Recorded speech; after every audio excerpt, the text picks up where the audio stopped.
नमस्कार। समय संवाद में आपका स्वागत है। मैं हूं सर्वेश कुमार सिंह। भारतीय जनता पार्टी के चर्चित सांसद जो कि पीलीभीत से चुनाव जीते हैं, वरुण गांधी, इस समय चर्चा में है। वरुण गांधी ने अभी 2-3 दिन पहले पीलीभीत में एक सभा की। उसमें उन्होंने बड़ा ओजस्वी भाषण दिया। उस भाषण में उन्होंने बहुत मूलभूत समस्याओं को उठाया, लेकिन उनकी जो भाषा थी और जो उनका आक्रोश था वो सरकार के प्रति था।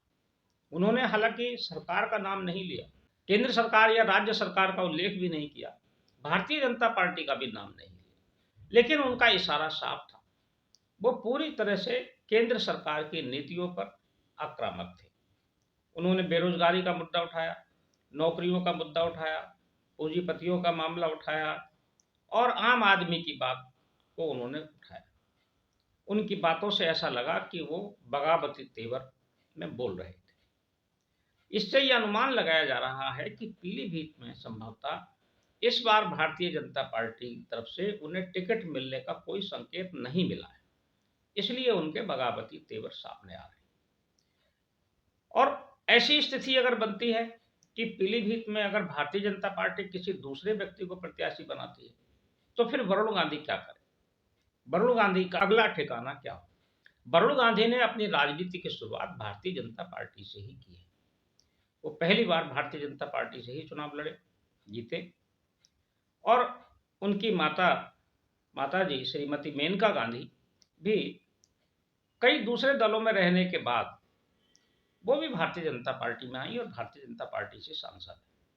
लेकिन इस बार ये माना जा रहा है कि दोनों माँ और बेटे को टिकट भारतीय जनता पार्टी से नहीं मिले, तो ये कहाँ जाएंगे, कौन सी पार्टी से चुनाव लड़ेंगे? तमाम तरह के कयास लगाए जा रहे हैं। एक कयास तो ये लगाया जा रहा है कि चूंकि वरुण गांधी अपने भाषण में अपने खानदान की इधर बहुत तारीफ कर रहे हैं, नेहरू जी की बहुत तारीफ करते हैं, गांधी जी की भी करते हैं, गांधी परिवार की, नेहरू परिवार की वो लगातार प्रशंसा करते हैं और उसकी उपलब्धियां भी बताते हैं। तो एक अनुमान ये लगाया जा रहा है कि शायद गांधी परिवार के प्रति, खानदान के प्रति उनका प्रेम एक बार फिर उमड़ सकता है।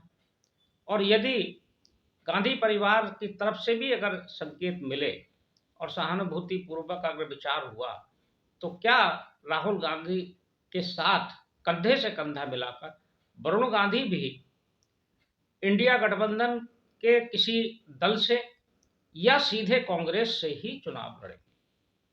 ये भी एक संभावना व्यक्त की जा रही है।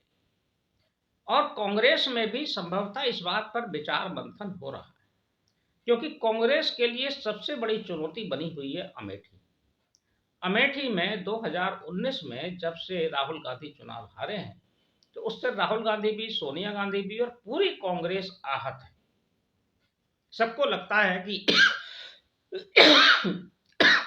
यह हार केवल राहुल गांधी की हार नहीं थी। 2019 की अमेठी में हार पूरी कांग्रेस की हार थी। इस हार का कांग्रेस बदला लेना चाहती है और इस बदला लेने के लिए कांग्रेस किसी ऐसे प्रत्याशी की तलाश में है जो स्मृति ईरानी को कड़ी टक्कर दे सके, उनका मुकाबला कर सके, जिसका नाम हो, जिसकी आवाज में भी बल हो, जिसकी बात के साथ लोग जुड़ सके। तो ऐसे नामों पर जब विचार हुआ है तो उसमें एक नाम प्रियंका गांधी का भी आया था कि शायद राहुल गांधी के मुकाबले प्रियंका गांधी अमेठी में स्मृति ईरानी का ज्यादा अच्छा मुकाबला कर सकते। लेकिन कुछ रणनीतिकारों का यह भी मानना है कि प्रियंका गांधी से भी ज्यादा प्रभावशाली अमेठी में वरुण गांधी हो सकते हैं। वरुण गांधी बहुत तेज तर्रार देता है और वरुण गांधी का इस लोकसभा क्षेत्र से पारिवारिक जुड़ाव भी है। उनके पिता संजय गांधी इस क्षेत्र का प्रतिनिधित्व कर चुके हैं। संजय गांधी बहुत लोकप्रिय थे अमेठी में। अमेठी की जनता उनको प्यार करती थी। अमेठी की जनता के पास एक बार फिर जाकर वरुण गांधी कोई नया इतिहास भी लिख सकते हैं। ये कांग्रेस के रणनीतिकार भी जानते हैं और उस पर विचार भी कर रहे हैं। स्मृति ईरानी को अगर टक्कर देनी होगी तो प्रियंका गांधी से भी ज्यादा कड़ी टक्कर वरुण गांधी दे सकते हैं। लेकिन क्या कांग्रेस आज की स्थिति में वरुण गांधी को अपनी पार्टी में शामिल करने को तैयार है? ये भी एक महत्वपूर्ण प्रश्न है, क्योंकि मेनका गांधी और सोनिया गांधी के बीच एक लंबी अदावत चलती रही। मेनका गांधी का टकराव अपनी सास इंदिरा गांधी से भी हुआ था, जिसके बाद उन्हें घर छोड़ना पड़ा था। वरुण गांधी बहुत छोटे से थे, 4-5 साल के, तभी उनको घर छोड़ना पड़ा। उसके बाद से संबंध कभी भी सामान्य नहीं हुए।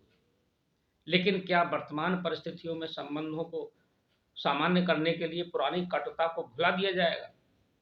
ये एक महत्वपूर्ण सवाल है। हो सकता है कि आज की जरूरत के हिसाब से उसे भुला भी दिया जाए, या एक संभावना पर विचार हो रहा है, चर्चा हो रही है, ये राजनीतिक गलियारों में चर्चा आम है कि अखिलेश यादव के भी संपर्क में है वरुण गांधी। लेकिन अब चूंकि गठबंधन में सीट कांग्रेस के लिए छोड़ी गई है, तो फिर अमेठी या रायबरेली तो कांग्रेस के ही प्रत्याशी लड़ेगा। ऐसी स्थिति में यह भी हो सकता है कि वरुण गांधी निर्दलीय चुनाव लड़े, और निर्दलीय लड़े तो उनको समाजवादी पार्टी और कांग्रेस दोनों साथ दे सकती हैं, दोनों समर्थन दे सकती हैं। काफी उम्मीद इस बात की भी है कि राहुल गांधी इस बार शायद अमेठी से भी चुनाव ना लड़े और वायनाड से भी नहीं लड़े, क्योंकि केरल की वायनाड सीट पर भारतीय कम्युनिस्ट पार्टी ये नहीं चाहती कि राहुल गांधी वहां चुनाव लड़े। कम्युनिस्ट पार्टी ने वहां अपना प्रत्याशी भी घोषित कर दिया है। वो गठबंधन में शामिल है, लेकिन उन्होंने अपना प्रत्याशी घोषित कर दिया और उन्होंने साफ कह दिया है कि राहुल गांधी को उत्तर भारत की किसी सीट से लड़ना चाहिए। तो ऐसे में सुरक्षित सीट फिर बचती है रायबरेली। राहुल गांधी संभवतः रायबरेली से चुनाव लड़ेंगे, और रायबरेली उनकी माताजी की सीट है। रायबरेली अमेठी से ज्यादा आसान सीट है, ऐसा कांग्रेस के लोग मानते हैं। हालांकि रायबरेली में कांग्रेस की घेराबंदी के लिए भारतीय जनता पार्टी ने भी प्रयास शुरू कर दिए। लेकिन सबसे महत्वपूर्ण है वरुण गांधी की सीट। वरुण गांधी कहां से चुनाव लड़ेंगे, ये अटकलें लगातार लगाई जा रही हैं और कयास तमाम तरह के लगाए जा रहे हैं। एक कयास ये भी है कि वरुण गांधी हो सकता है पीलीभीत से ही चुनाव लड़े और वो निर्दलीय लड़े।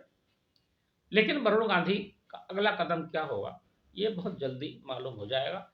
और मेनका गांधी क्या करेंगी, मेनका गांधी इस बार चुनाव लड़ेंगी कि नहीं लड़ेंगी, इस पर भी संशय बना हुआ है, और लड़ेंगी तो किस पार्टी से लड़ेंगी। हालांकि भारतीय जनता पार्टी ने अभी किसी भी फोरम पर यह नहीं कहा है कि वो वरुण गांधी और मेनका गांधी को टिकट नहीं देगी। भारतीय जनता पार्टी में पूरी तरह से चुप्पी है। भारतीय जनता पार्टी की तरफ से कोई संकेत ऐसा नहीं है कि न टिकट नहीं दिया जाएगा, टिकट दिया भी जाएगा या नहीं दिया जाएगा, इस पर भी कोई बात नहीं है। टिकट ना देने के बारे में कोई टिप्पणी है और ना देने के बारे में कोई टिप्पणी है। तो भारतीय जनता पार्टी भी अंतिम क्षणों में कोई भी निर्णय ले सकती है। ये भी संभव है कि भारतीय जनता पार्टी इन दोनों को न जाने दे, क्योंकि जो लक्ष्य है भारतीय जनता पार्टी का 400 पार का, उसके लिए एक एक सीट का महत्व। तो ऐसे में भारतीय जनता पार्टी ये तो जानती है कि जीतने वाले कैंडिडेट हैं दोनों, तो हो सकता है कि भारतीय जनता पार्टी ही टिकट दे दे। लेकिन ये अभी समय के साथ पता चलेगा, और संभवतः बहुत जल्दी ये पता चल जाएगा कि भारतीय जनता पार्टी क्या चाहती है। देखते हैं वरुण गांधी क्या फैसला लेते हैं, किस सीट से लड़ने का मन बनाते हैं, उनके अपने मन में क्या है, ये भी शीघ्र ही मालूम हो जाएगा। समय संवाद में आज बस इतना ही। कल फिर मिलेंगे किसी एक खास विषय के साथ। तब तक के लिए मैं सर्वेश कुमार सिंह आपसे विदा लेता हूँ। नमस्कार।